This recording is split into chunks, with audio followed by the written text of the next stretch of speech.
Welcome to J Life with Daniel. I'm your host, Rabbi Daniel Levine. Today, it is our pleasure to welcome back to the podcast, Dr. Yehudah Pryce. Yehudah, welcome to the podcast. Thank you. Thank you for having me again.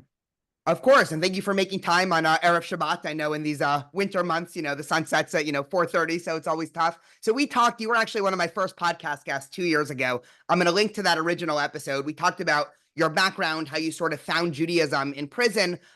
So I want to just, we don't really need to start with the background. There are a couple questions that I actually have lingering from that episode 2 years ago that I've wanted to ask, and then we'll sort of naturally gravitate towards more contemporary issues, Judaism, anti-Semitism, racism, that intersection. I noticed in an article that either you had written or was written about you a couple months ago that you talked about the anti-Semitism that you experienced in prison once you started identifying as Jewish. And I'm wondering if you can sort of walk us through what was that like, in prison, because your identity literally changed from somebody who wasn't Jewish to Jewish. So you were really able to see anti-Semitism, from zero to, wherever it ended up. So I'm curious if you can just start there.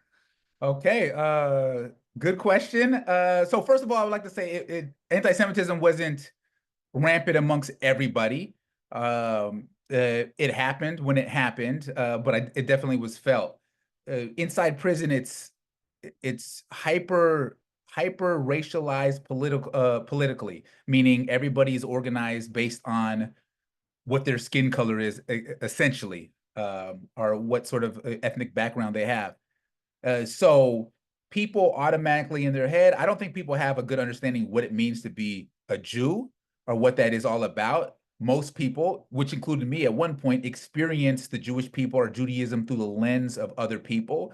If I was going to put my anti-racist hat on, I don't think anybody has really decolonized or deconstructed anti-Semitism from the normal sort of cultural norms or whatever that's been embedded throughout history in whatever culture they come from, to really even conceptualize what does anti-Semitism mean, what is a Jew, or anything of that. So inside prison, they just assume because they see me with a kippah, with the yarmulke on my head, that, oh, I was trying to identify as the people they identify as being white. I don't know if I mentioned this in your other podcast. I always have a problem when people try to graft America's color-coded social constructs onto Jewish identity, because Jewish identity preceded even white supremacy, right? And so, but again, they imagined that I was trying to be white or trying to identify with some sort of white ideology, and they had some pejorative views over what Judaism was, or what Judaism was in their mind, as it was connected to these so-called white people that they thought. And so many times they would say these people are not going to accept you, or you're trying to be like them. They told me when I got out of prison, I wouldn't be accepted. It was mostly, that came from my own, I was part of the black car. That's what we called it, like vroom, vroom. That's what it was called.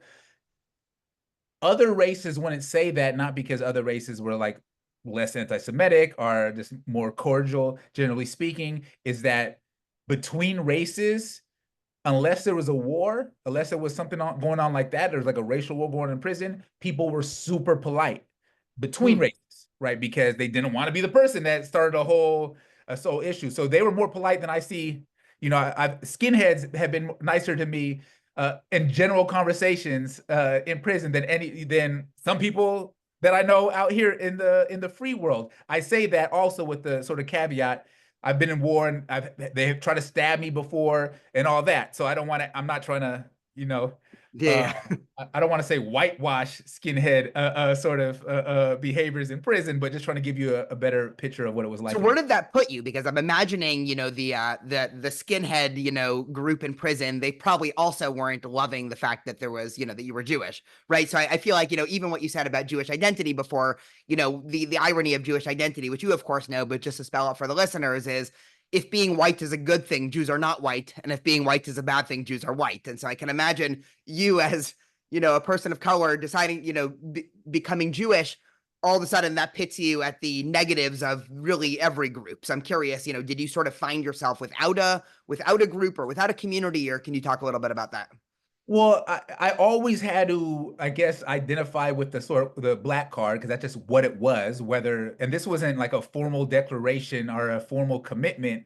It's just what you were grouped by, and that's just how you navigated reality inside there. So when I started acting, yeah, I said going down the path of this Jewish journey of mine, it separated me, but more so because of the function of what like Jewish law does. So I couldn't share in meals with everybody. I was doing kosher meals, right? When people may have like Friday night activities or Saturday, games or whatever they're playing, that I couldn't participate in because I was identifying as somebody going down this Jewish path.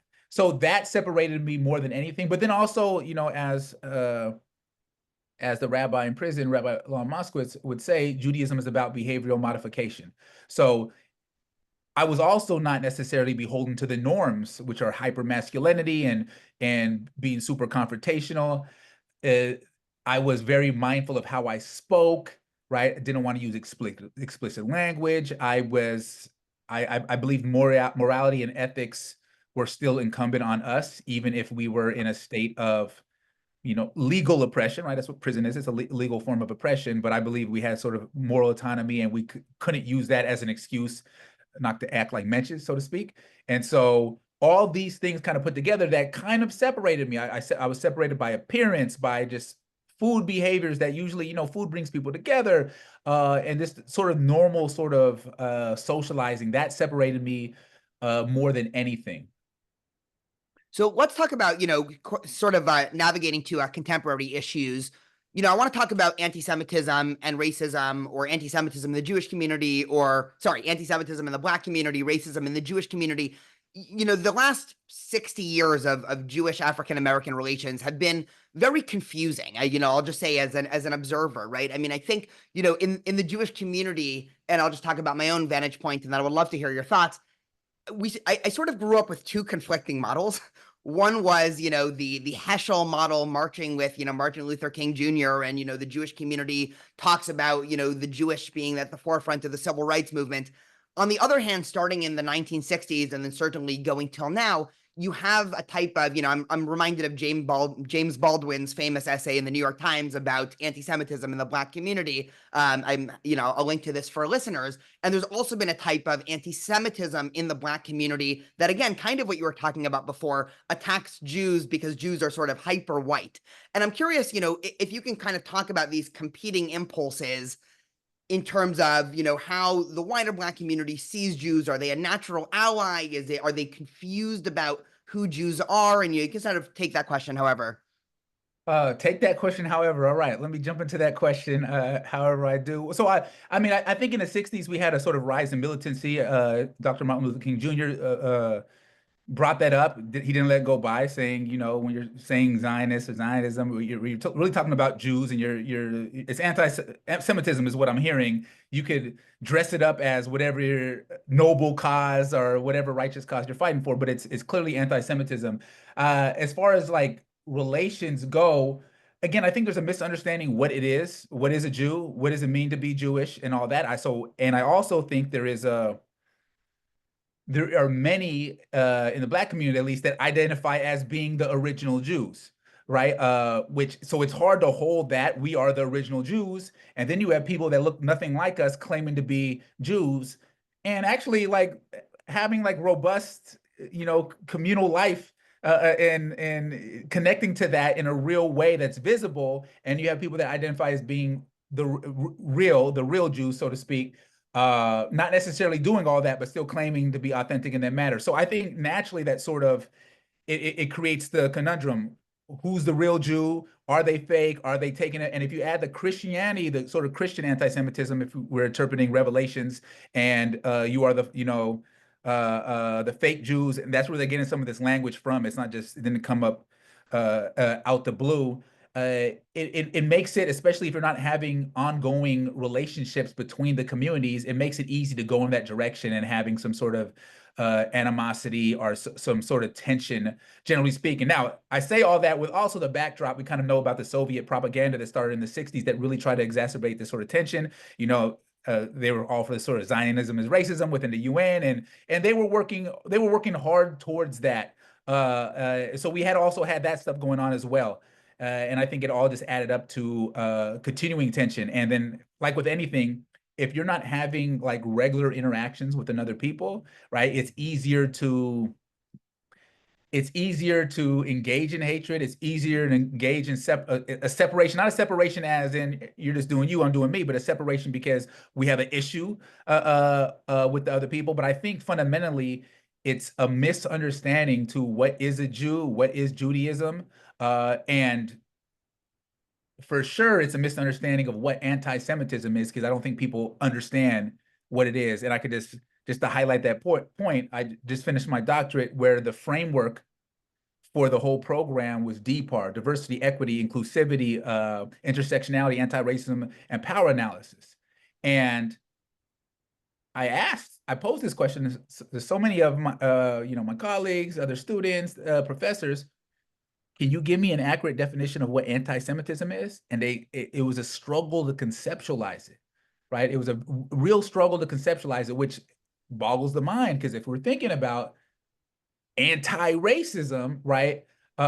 Which also anti-hatred, that I don't think it's a social construct we're talking about anyway, right? But for you to be an anti-racist and not understand what it is, and then also just to throw another thing on top of that, the fact that it should be relevant. It might not be relevant to a banker or somebody in real estate. Not that it shouldn't be, but I'm just saying, like in the social work, for social workers, it should be relevant for anti-racist social workers. But the fact is that Jews are the #1 victims of hate crime in America per capita. Not only there's no allyship, there's not even a drive to understand those sort of dynamics. And that sometimes I'm at a loss for words, but it's an ongoing problem. I wrote down like 6 different bullet points that I wanted to touch on. There's so much there. Let's go back to what you were sort of alluding to, the idea of Christian supersessionism, which, just for listeners that might not be familiar, starting around, already with Paul 1900 years ago, this idea that, Christians are the new Jews or the new Israel, and sort of the old Jews, or, what we would call today Jews, are sort of, shackled by this idea of the law that the New Testament, came to abolish. And this has sort of been an ongoing, Christian motif in the wider Christian world for 2000 years. This idea, one of the modern evolutions of this idea is now in the form of, what one might call, the Black Hebrew Israelites. They're a very opaque group. In other words, it's very hard to figure out any information about who they are. Obviously, you have people like, Louis Farrakhan, who, just depending on the year, make bigger splashes in the media than others. But if you can sort of talk, I mean, how much of this is rooted in Christianity? How much of this is rooted in just confusion of Jewish identity? I mean, just to drill down a little bit more. I remember, my dad grew up in Brooklyn in the 60s and 70s. And then, even to this day now, you have this, phenomenon that goes underreported of, Hasidic Jews. Brooklyn has a huge, Chabad population, and other areas of New York have, big Hasidic, Satmar and other populations, of just getting, randomly attacked and punched in the face, generally by, younger Black men. And it's always been a little bit confusing because, if we know anything about, Hasidic Jews, especially Hasidic Jews in New York, I mean, they don't mean any harm to anyone. If we're going to fault them, it might be for being a little bit too, keeping to themselves. But, they're definitely not going out, at least I don't think, and sort of antagonizing. Yet you sort of had this, even stories from my dad growing up in Brooklyn in the 60s and 70s, it sort of seems like it's the same thing. So I'm wondering, I mean, one, what is at the root of this phenomenon? And then, I don't know if you have any solutions. Okay, so you touched on a couple things. Let me see. So I can't speak to what the root of it is, right? I do believe, like, if we were talking about deconstructing sort of backgrounds, culture, in the historical perspective, you'll see that for a lot of Blacks in America, Christianity was a default religion, transatlantic slavery and Christianity. So those sort of motifs, those sort of what a view of a Jew is, and maybe inherent anti-Semitism, at least on a cursory read of Christian texts, and especially those passages, your father is the devil, or stuff like that, right? That just, to me, if I read it, I'd be like, anti-Semitism, right? And so I could imagine that plays out in the understanding of what Jews now are in America, or who they are, versus, if you, I need to have, I have empathy for the situation that we're talking about, of people who had their culture taken from them, an identity taken from them. As a Jew connected to an unbroken chain of tradition, right? An unbroken chain of tradition, I could only imagine like what happens when you just steal a person's whole identity, right? Their whole culture, and replace it with bits and pieces or scraps, right? Because there wasn't a full equality, so they got a version of Christianity as well, right? What does that do to the psyche? Like, what is the lasting impact? Has anybody tried to deconstruct it and work through?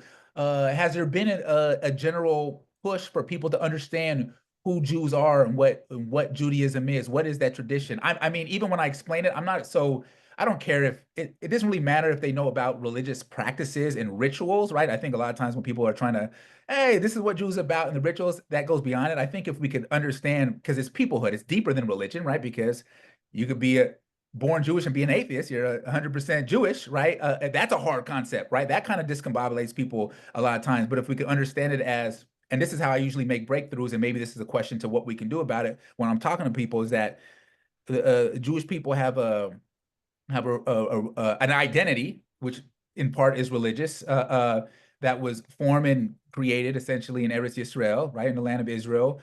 And this indigenous culture and tradition was passed down meticulously from generation to generation. The fact that everything that I practice right now, everything that I teach my children, I can trace it to a learned elder a decade ago, decades ago, centuries ago, thousands of years ago, right? That's a different sort of, you can't come from the conspiracy theories and disconnecting us from the land and all sorts of other sort of racist tropes that are used. If you kind of know that history, right? That history is like undisputed the way we can track it, because we can actually name people from every sense of era. When I have conversations like that with people, right?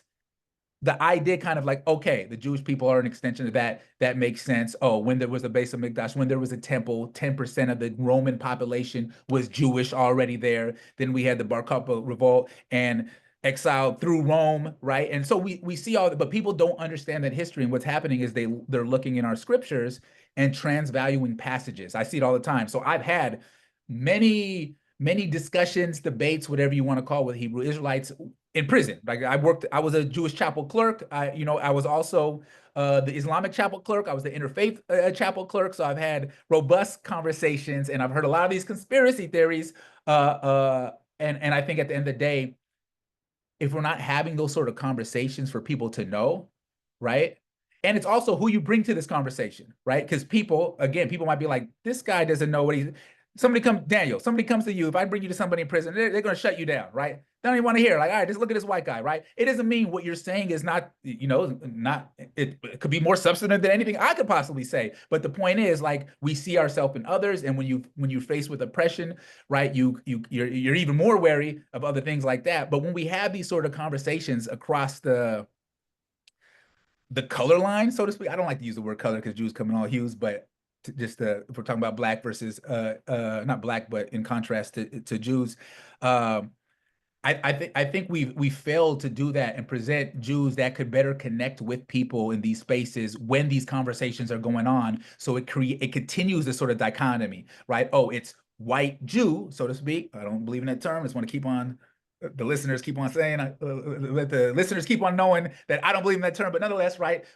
People could look at, oh, white Jew speaks to real black Jew, right? Or again, how they're kind of imagining it, right? And so I think we've lost a lot of good opportunities in that. If you want to ask, how do we change it? I think there's a lot of Jewish leadership that could use a splash of our diversity in these sort of conversations. And it doesn't happen, right? And I think we miss a lot of great opportunities by not doing that. Because at the end of the day, the only real way to end hatred, if we're not talking about any sort of metaphysical way, is proximity, right? It's harder to hate people you're familiar with. Proximity in a real way, not just two communities living side by side, totally separate, but proximity in, like I tell people all the time, oh, how many black people you at your table, right? Or how many this, you can't want better relations unless you actually have relationships. Do you understand, like, deep relationships, not relationships that only form in the context of civil rights discussions or allyship in a particular movement? Because then again, it comes off as, I'm not saying this is like fully articulated or conceptualizing everybody's head, but it comes off as we have interactions when it's a form of charity, right? Form of tzedakah. yes, we're fighting for the good thing. We've been doing that, right? Jews have been at the forefront of civil rights, black civil rights, right? Whether you're talking about the Urban League, the NAACP, and in real ways, right? They called Martin Luther King, people used to kall them the freedom hats when they seen all these kippahs and people being locked up for it. So we're that motive, that sort of motivation, and that sort of that drive to help others, for sure, it's a real thing. It's a Jewish value and should continue, right? But I think there needs to be normative relations between both communities. Do you think that's at odds with, there's been so many debates in, politics for the last couple of years about, you know, both DEI programs, but even more fundamentally, this fixation on identity as opposed to just saying, I'm going to be, either gender blind or color blind, even if we all recognize it's probably not actually possible. I'm curious where you come down on this specifically, you're at the intersection of a multiplicity of communities, the sort of DEI infrastructure. And then there's also sort of an anti-Semitism problem there that I want to ask you about in a few minutes, but just focusing on, general progress in America for where we might want to be in 10 years. Do you see a bigger fixation on race as sort of, an essentialized feature being better for these conversations and sort of leading with that? Or would you rather see relations more organically? Or do you think that that's just not possible given, the history of America?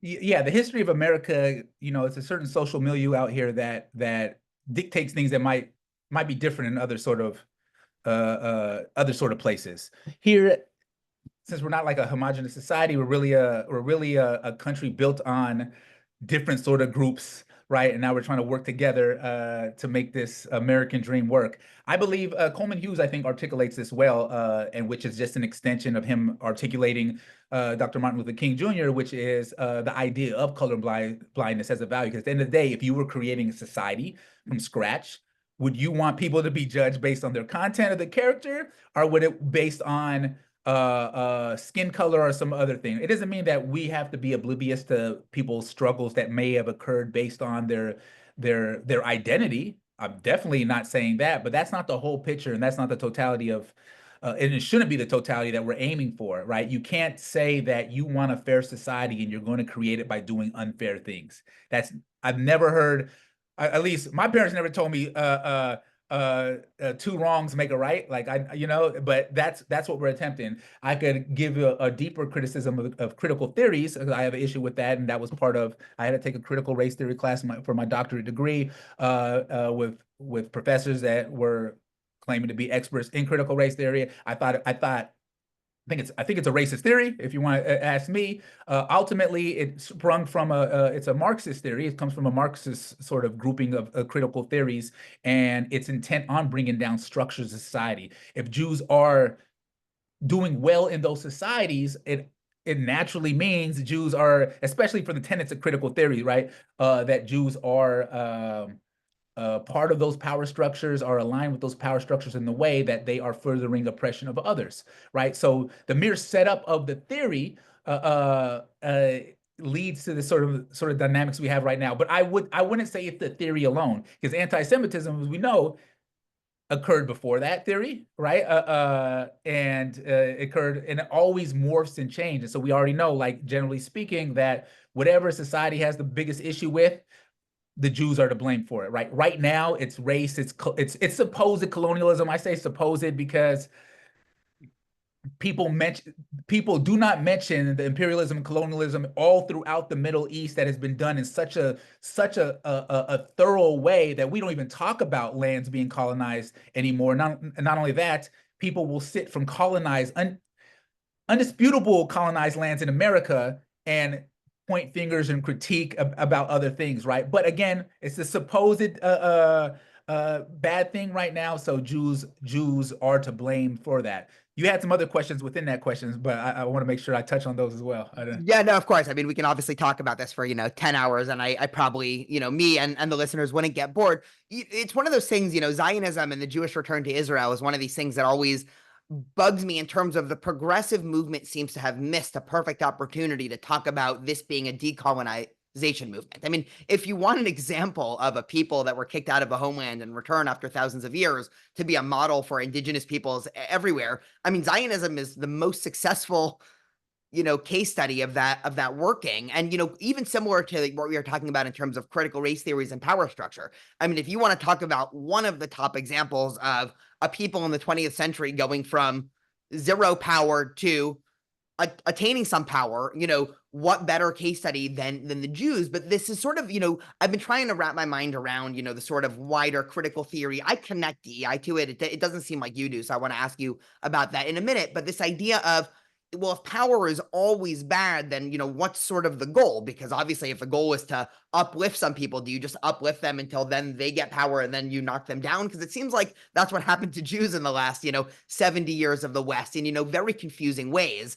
So I don't know if you want to comment on that, but I also wanted to just throw out, so I've been, railing against, the wider DEI institution for the last year, especially after October 7th. It just seems like whenever there's more emphasis on DEI, anti-Semitism follows. But I wanted to ask you about that because you mentioned before that you were involved in some, diversity projects. So, I mean, is it possible to sort of, suction out the anti-Semitism and then still have a DEI type program that doesn't, is anti-Semitism a bug or is it a feature of a lot of these programs? Okay, that's a deep question. There's probably different parts of that that deserves a discussion in itself. So first of all, even if going by DEI tenets, and I'll throw in anti-racism as a or orientation connected to that, if you're not trying to deconstruct anti-Semitism from all these other sort of cultures and societies and systems, right?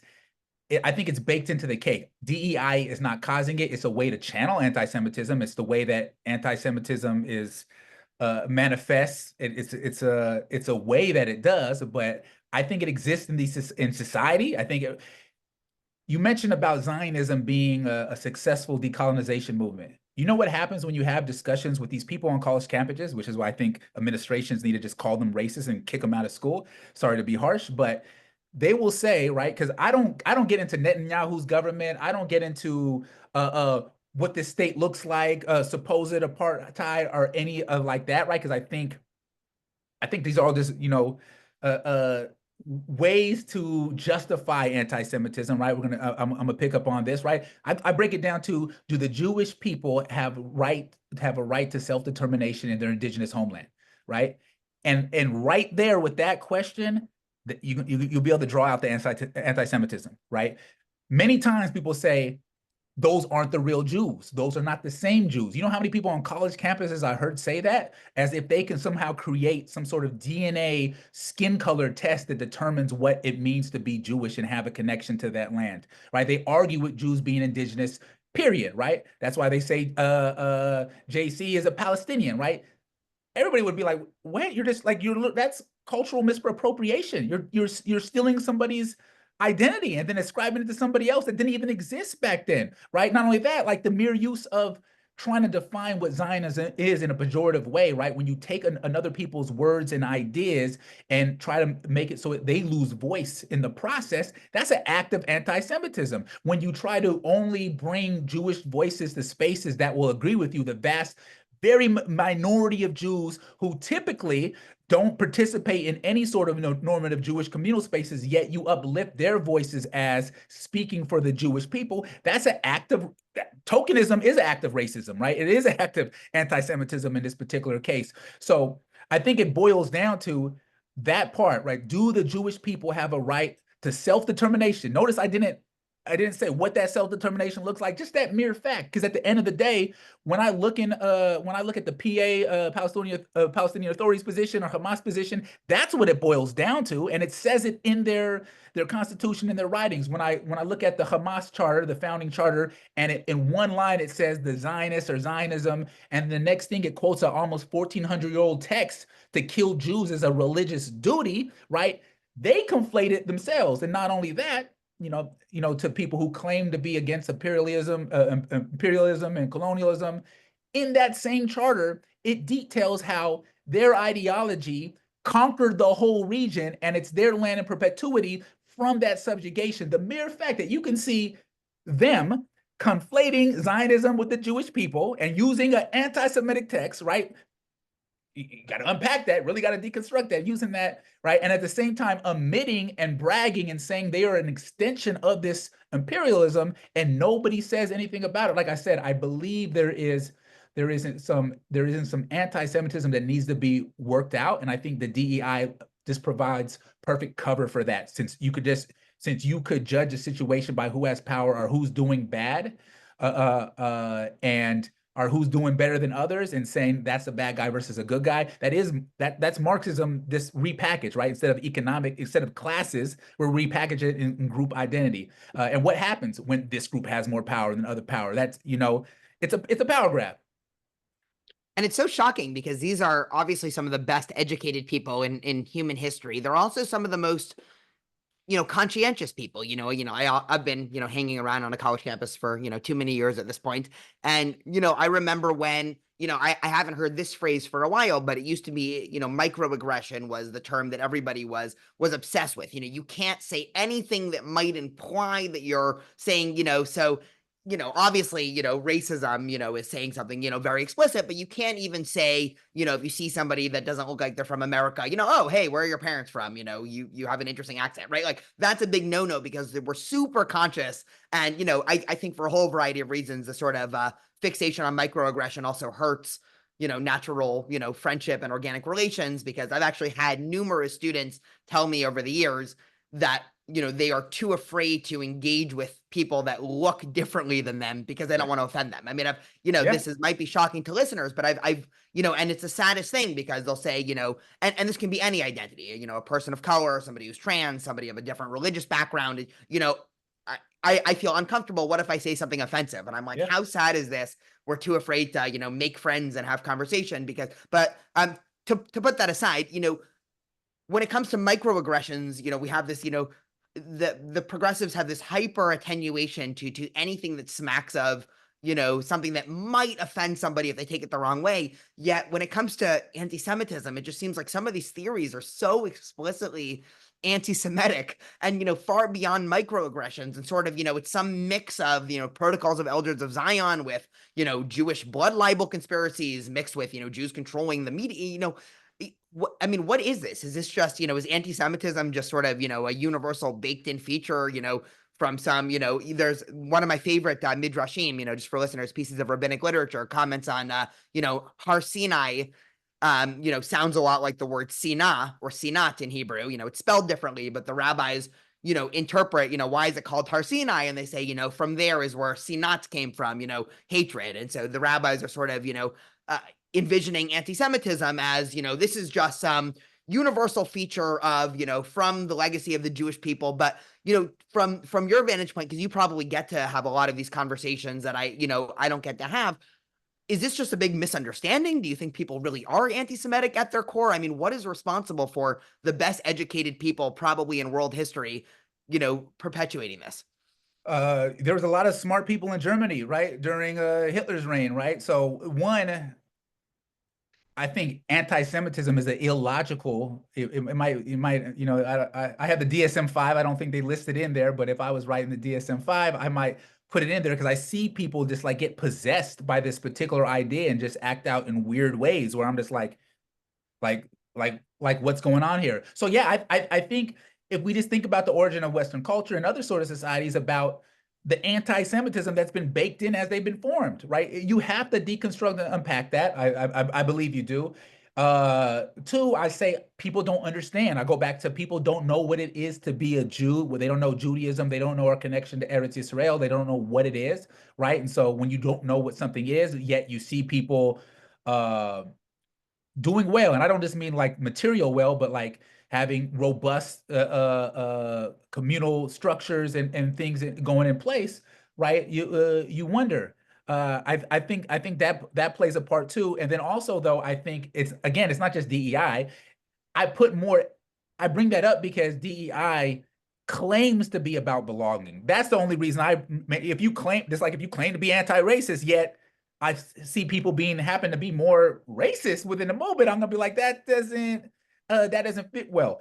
I mean, we could break it down like this, right? Because people are blaming the situation in Israel now, right? Which is the craziest thing, that the Jews, an act of genocide was carried against the Jews, and even before there was like a true Jewish response by the state of Israel, there was already protest and already like against Jews, right? Again, anti-Semitism skyrocketed, right? It was the craziest thing that a genocide against Jews happens, and after that, around the world, anti-Semitism starts to rise, right? That should let you know that it's a world phenomenon. It's not just a isolated sort of a situation. And I challenge, and I've challenged this, and post October 7th, the reaction didn't necessarily surprise me.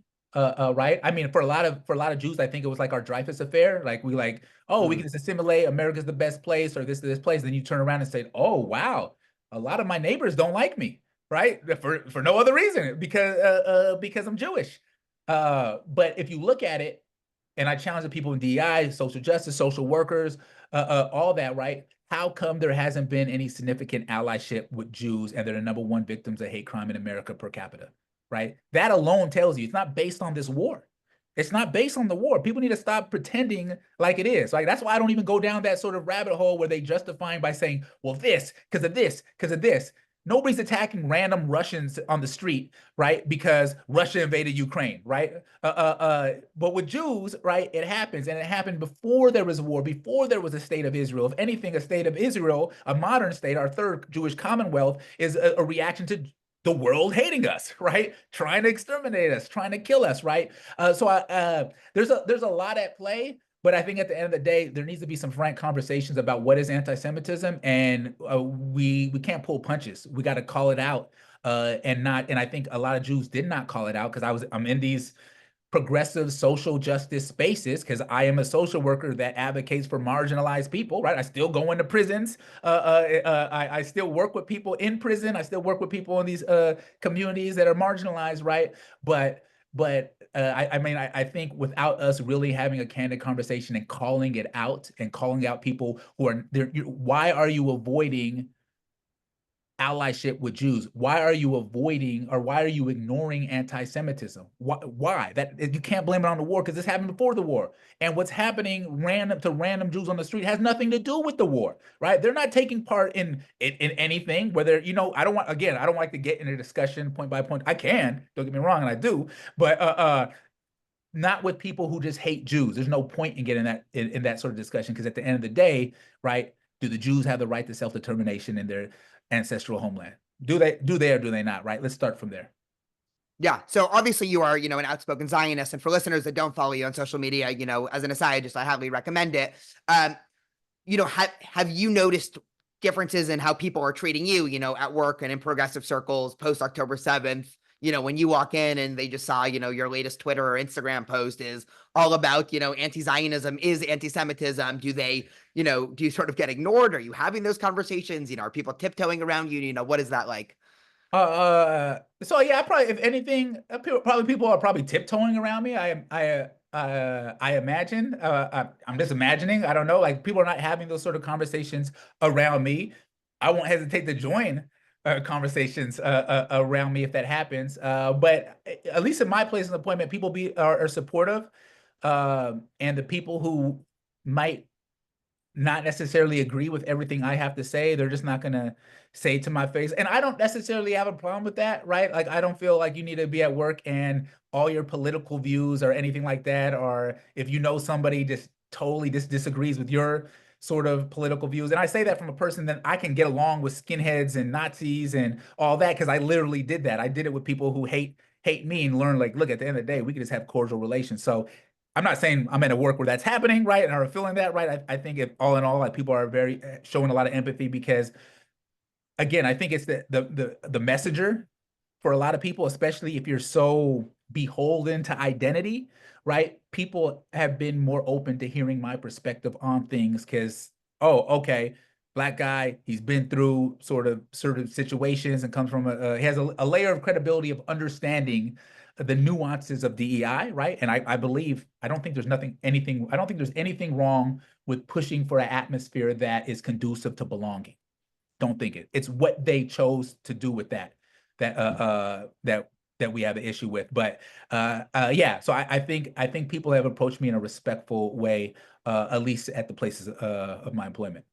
Got it. Okay, so we have 5 minutes left. Two quick rapid questions, and I'll see if you have any thoughts to conclude on. How did you become this open-minded? I mean, how did you get to this place where you are okay having conversations with, as you just said, skinheads, Nazis, fierce anti-Zionists? I mean, were you like this growing up, or did you sort of develop? Was it something? I mean, for people listening to this that are thinking to themselves, you know, I have trouble talking to somebody who voted differently than me, let alone somebody, we have trouble, if you voted for Kamala Harris, people are, won't talk to Trump voters. And if you voted for Trump, people won't talk to Harris voters. You're talking about, such a wider spectrum so how did you, yeah, how did you get to this point? Okay, great question. So, I think I've always been a thinker, and I haven't been afraid to argue with people, right? I don't mean like, I mean about ideas, right? I think it's healthy to argue with ideas, as long as you're not doing ad hominem attacks and attacking people personally, right? I also believe, I think it's Jonathan Haidt wrote a book called like The Righteous Mind, and he essentially talks about your personality affects your views. I know a lot of people might believe, well, no, I came to these views through just great reasoning, and that was all that it is. Our personality plays a part. There are conservative types, there are liberal types, right? As soon as I understood that people have a tendency to maybe have particular sort of beliefs, or some people are more open, some people are more closed off, right? You got to start with the understanding that people are coming from the best intentions. You got to assume that. I think that's the general sort of orientation I like to have in life, and I believe that's through robust sort of conversations. Even if you don't agree with the other person, it adds clarity to your own ideas. It allows you to refine your ideas in a way that's going to be more palatable to whoever. Because at the end of the day, what's the point of just holding ideas to yourself if you can't influence others, especially if it's for the good. I learned, I guess, in prison, it helped me to, one, it if I know this person will probably stab me under the right sort of circumstances, I'm not worried so much about what their intentions are anymore, right there, right? If we can have a good conversation, I'm happy about that. We're having a good conversation, right? We don't have to think about what you would do under certain hypothetical situations. And I think too, my shift has changed. I remember there was a point in time when I remember reading a magazine called The Nation, that came under my door. That's how we got mail and stuff delivered in prison. And hearing them talking about Israel and people just stealing the land. And I'm like, yeah, they just stole the land, right? I didn't know anything about it. It just made sense to me, right? Like, it just sounded good, right? I didn't know about the history or anything, but I made a conscious effort when I was changing my life around to, one, I wanted to follow the truth, even if it took me in uncomfortable places. And I understood too, I'm not saying that there's multiple truths, but there's multiple perceptions of experience that influence people's interaction and understanding of the truth, right? And it's not a black and white thing for a lot of things. And I understood that if you can get to the core, and maybe that's a therapist in me, if you get the core of like what's motivating, right? If you can validate whether it's a fear or anything like that, right? They're going to be more receptive to what you have to hear. And I'll add though, I designed like personal development curriculum and facilitated that while I was in prison. And when I started having conversations with people from the Mexican mafia, from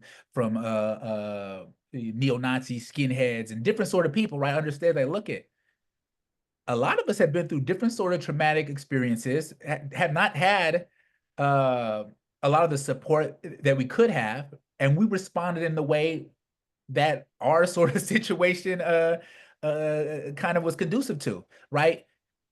Understanding that makes me more, I guess, I'm more empathy, not empathy like, oh, if you're a racist, that's a position that I'm totally cool with, but more so,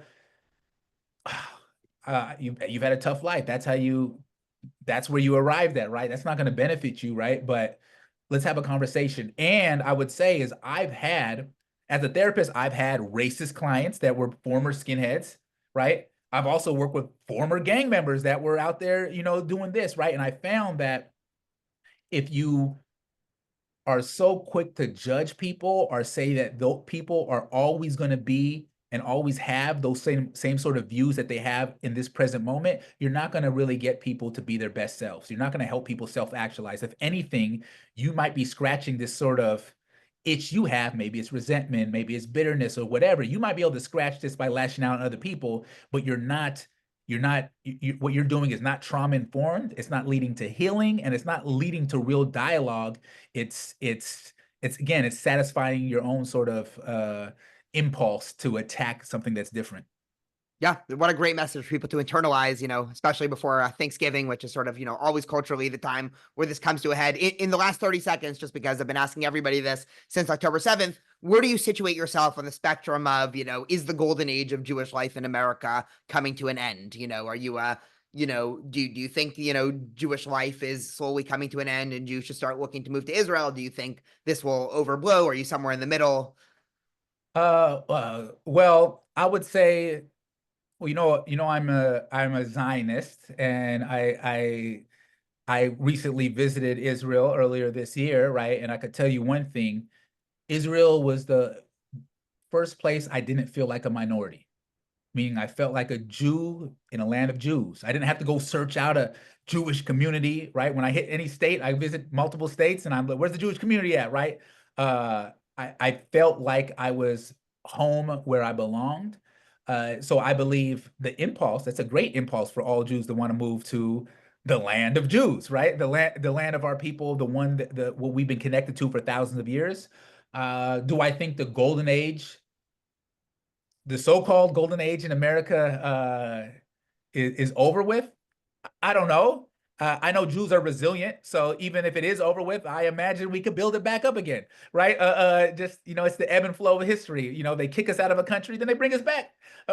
So I don't want to say that's the situation, and I do understand that it's not also in my nature, and so I don't necessarily think it's ideal to simply just run from problems, right? Now, if you're going to go to Eretz Yisrael because you believe that's the best place for you to actualize your Jewish identity and connect with your people and raise a family, then for sure, I agree, go there. If there's a lot of problems going on right here and you feel like you could help the Jewish community here and maybe influence, again, I don't want to just say I'm relegated to just helping out Jews. I'm a social worker, so I just don't believe that, right? But if you feel like you can make an impact here and a better impact here, then I mean, I think that's a good reason to stay here for now until whatever compels us to go to Eretz Yisrael happens. I love that. And I was, just one more funny aside, you notice they kick us out and bring us back. I was trying to explain to my medieval Jewish history class why the French kicked Jews out, expelled Jews 3 times in the course of 200 years. And the students asked, wait, didn't they just expel Jews 60 years before? And I was like, yeah, but they realized those were all the doctors. So they were brought back in. Anyway, Dr. Yehudah Pryce, thank you so much for coming on the podcast, and early Shabbat Shalom. Thank you for having me. Always great to have a conversation with you, and have a good Shabbos.